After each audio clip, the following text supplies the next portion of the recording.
For investigators, the timeline appeared simple. Patrick Clancy left home for less than 30 minutes. When he returned, his 3 children were dying. His wife was found outside beneath a second-story window. But almost immediately, another question emerged. Why? Was this a carefully planned crime? Or was Lindsay Clancy suffering from a devastating psychiatric illness that had completely altered her perception of reality? To answer that, detectives first had to reconstruct every minute of what happened inside the Clancy home.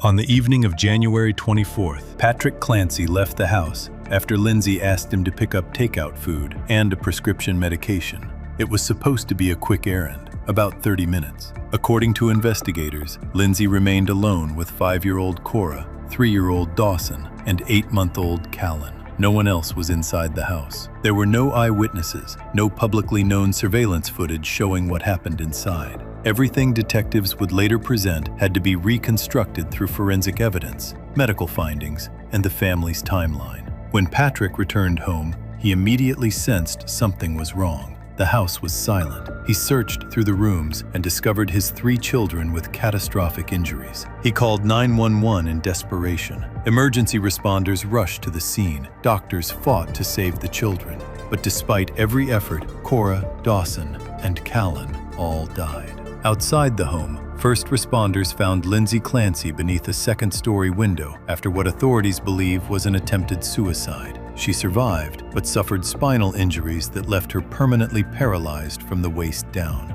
Within hours, the quiet town of Duxbury became the center of a national criminal investigation. As detectives processed the crime scene, one detail quickly became central to their investigation. Patrick had only left because Lindsay had asked him to. To prosecutors, that wasn't just an ordinary errand. They argue it created a brief period during which Lindsay was alone with the children and had the opportunity to carry out the crime. Within days, Lindsay Clancy was charged with 3 counts of murder, along with related charges. For many observers, the case appeared straightforward. The timeline seemed clear. The suspect had been identified. But Lindsay's legal team wasn't preparing to argue that police had arrested the wrong person. Instead, they focused on something entirely different: her state of mind. Lindsay's attorneys did not deny that the tragedy occurred inside the Clancy home. Instead, they argued that months before January 24th, Lindsay had been experiencing severe psychiatric symptoms following the birth of her youngest child.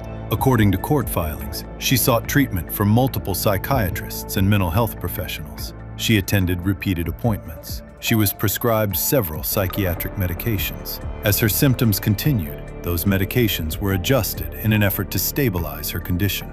But according to the defense, her mental health continued to deteriorate. Their central claim is that Lindsay was suffering from a severe psychiatric illness and was unable to appreciate the nature or wrongfulness of her actions at the time of the incident. If that argument is accepted by the court, it could fundamentally change her legal responsibility. One medical term quickly became associated with the case: postpartum psychosis. Unlike postpartum depression, which affects many new mothers, postpartum psychosis is extremely rare and is considered a psychiatric emergency. Medical experts say it can involve hallucinations, delusions, severe confusion, paranoia, and, in some cases, a complete break from reality. However, it's important to understand the legal distinction. The existence of a psychiatric diagnosis alone does not determine criminal responsibility. The court must decide whether Lindsay's mental condition, if proven, affected her legal responsibility at the exact time of the incident. That is precisely where the prosecution disagrees. They argue that mental illness does not automatically remove criminal responsibility, and maintain that Lindsay understood both the nature of her actions and that those actions were wrong. This disagreement has become the central issue in the case.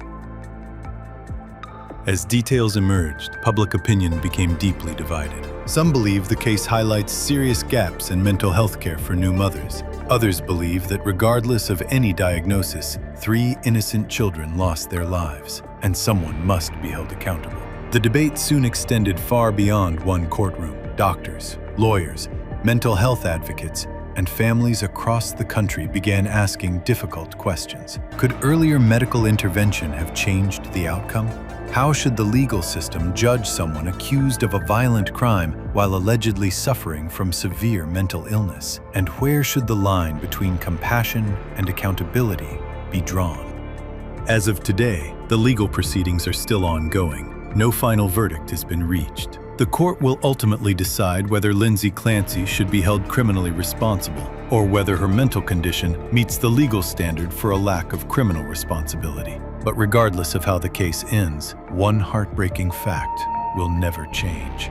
3 young children lost their lives, and a single January evening became one of the most controversial criminal cases in modern America. The final verdict may answer the legal questions, but for many people, the question of why may never have a simple answer.